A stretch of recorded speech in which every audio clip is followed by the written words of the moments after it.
Confession. Written by Dagonhills.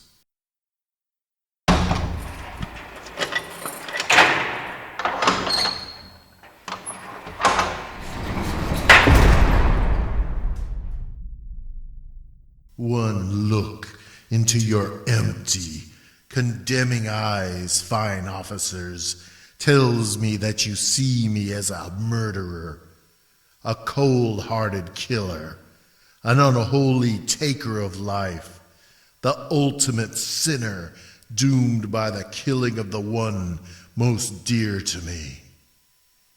Since you locked me in this horrible place, deep within all of your cold eyes, I can clearly see the glint of hatred, the flash of disgust, and the dark twinkle of unbelief damning me, casting me as a vile fiend, a depraved, heartless monster. You say you have many pieces of irrefutable evidence, though I beg to differ. Enough, you say, to send me away forever to a cold pit of a cell, or perhaps oblivion. You also say that you have a probable motive, although I disagree. And you say that I killed my darling wife in a fit of jealousy and rage, but I insist that I am not guilty. These accusations are a delicate veil of lies, woven together with the thinnest possible thread, composed of untruth and the desire to punish one that has already been deemed guilty from the start as a result of baseless accusations and unfortunate circumstance. The story that I have repeated to all of you over and over again is always the same, and always you still do not believe me. I loved my wife. I adored her. She was everything to me in every possible way. She was as the sun and the moon, rising with a brilliant light and illuminating the darkest of nights with the glow of her loving heart. And as she quietly rose and gently set each precious day, her love brought me alive like the green, lush landscape that surrounded our country home after a rain. She was like the stars in the cool night sky, shining and sparkling, brilliant and alive.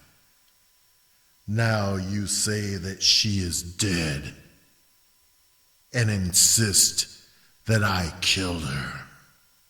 Again, I ask you to see her body, which you say you cannot find, at least not yet, and never will.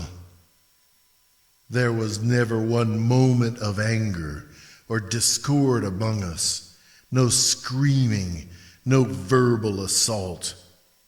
We enjoyed our evenings together, that is, until that one windy, brisk night when she failed to return home from a weekend visit to her sister's house many miles away.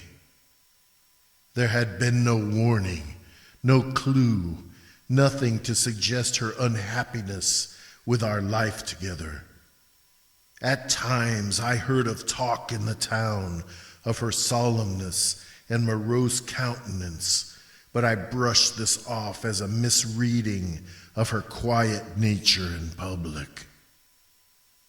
At home, she was always happy and delighted at the smallest thing that might catch her fancy.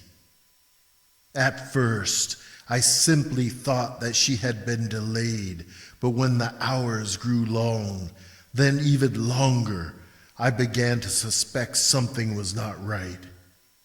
I repeatedly searched the road with my eyes, hoping to see headlights or any kind of sign of her.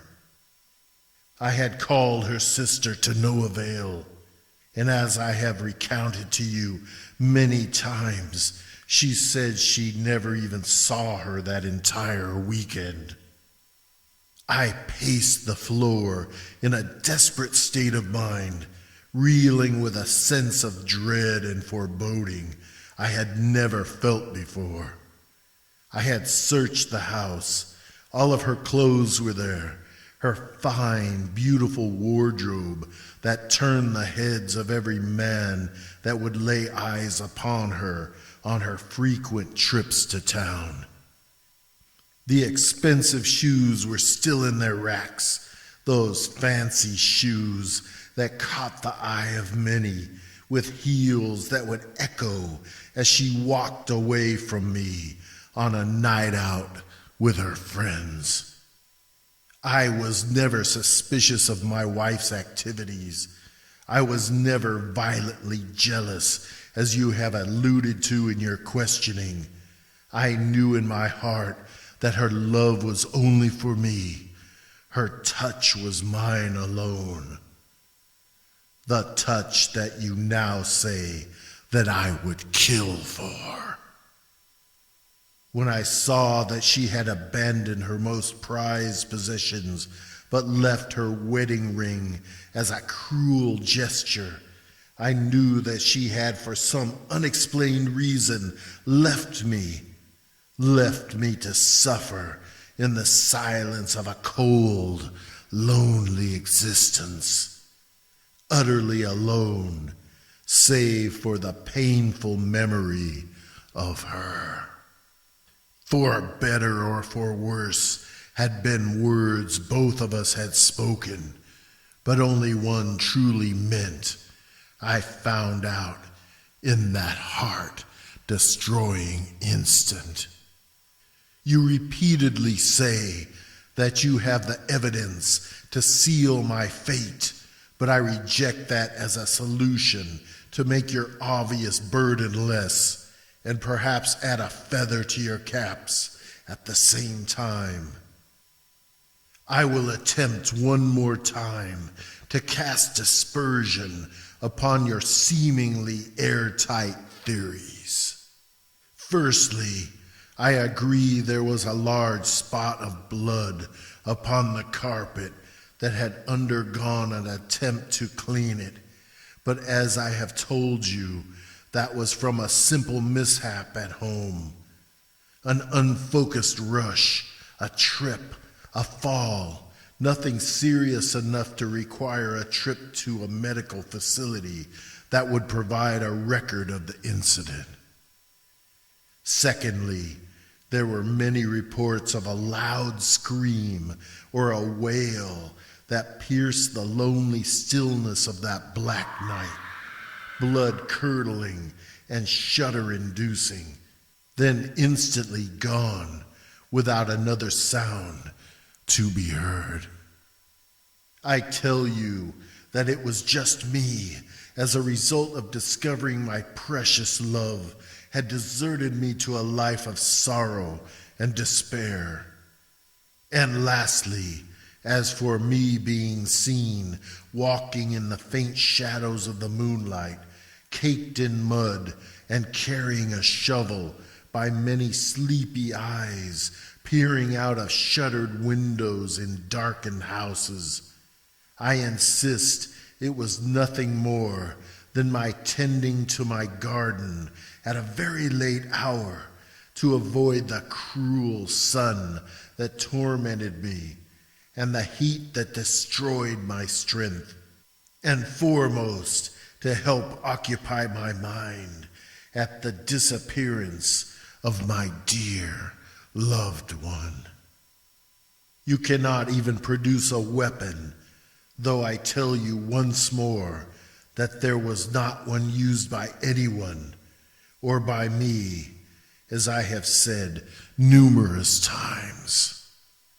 Now you look at me with your minds made up, my fine officers, and in your thoughts I am guilty and should be kept locked away from the world, convicted of this imagined crime, never to be able to hurt someone again.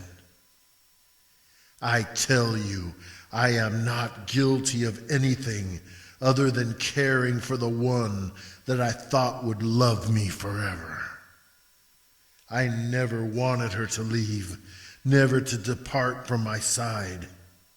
Till death do us part. That's what we vowed. I wanted her love to always rise and shine like that burning sun, but it set into the ocean and was gone as if it was extinguished like a candle and became as dead as an ember. I gave her everything I had, but it was never enough, and it would never be enough for her. Nothing I could do or say could ever change her mind, could ever bring her back. Not now. So I say to all of you, as I plead to your unheeding ears, to be heard once and for all, and be set free as I am innocent. I did not murder my beautiful bride, my dear officers. I only loved her.